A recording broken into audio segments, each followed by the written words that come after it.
หน่วยพรรคสื่อสารจัดพิธีรับมหาชนผู้ก้าวหน้าเขาเป็นสมาชิกพรรคประชาชนปฏิวัติลาว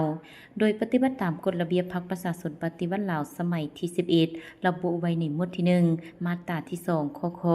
ว่าด้วยการพิจารณารับมหาชนผู้ก้าวหน้าเขาเป็นสมาชิกพรรคสำรองในตอนบ่ายของวันที่30ตุลาคม2025นี้หน่วยพรรคสื่อสารที่ขึ้นกับคณะพรรคฮักทันห้องเสนาธิการทหารแขวงพงศาลีได้จัดพิธีรับมหาชนผู้ก้าวหน้าเขาเป็นสมาชิกพรรคสำรองโดยการเป็นประธานของสหายพันโทเสียงเฮืองสุริยวงศ์ห้องเลขาหน่วยพรรคสื่อสารหัวหน้าแผนกสื่อสารห้องเสนาธิการกองบัญชาการทหารแขวงมีคณะหน่วยพรรคและสมาชิกพรรคสมบูรณ์สำรองเข้าร่วมสหายพันโทสมวิสัยขุนสง่ารองหัวหน้าแผนกสื่อสารได้ผ่านมติตกลงของคณะประจำพรรคกองบัญชาการทหารแขวงพงศาลีฉบับเลขที่478 480 482 และ 493 ทับขจพ.กบสก.ลงวันที่21ตุลาคม2025ว่าด้วยการอนุมัติเลื่อนมหาชนผู้ก้าวหน้า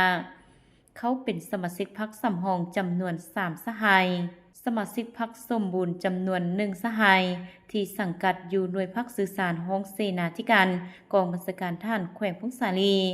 ในพิธีดังกล่าวสหายพันโทเสียงเฮืองสุริยวงศ์ได้โอ้ลมสหายได้แสดงความย่องหย่อสมเสยต่อบรรดาสหายมหาชนผู้ก้าวหน้าที่มีความบุกบืนห้าวหันปฏิบัติหน้าที่เวียกงานและวิชาเฉพาะของตนตามการจัดตั้งคันเถิงมอบหมายให้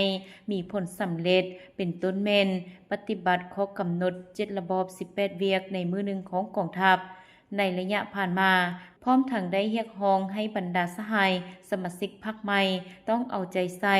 ซ่อมฮู้หำเฮียนรักษาความสามัคคีช่วยเหลือซึ่งกันและกันมีคุณสมบัติศีลธรรมปฏิบัติเฮ็ดสำเร็จหน้าที่ตามการมอบหมายเพื่อสร้างให้ตนเองกลายเป็นสมาชิกพรรคสมบูรณ์และสมาชิกพรรคผู้ดีเด่นในต่อหน้า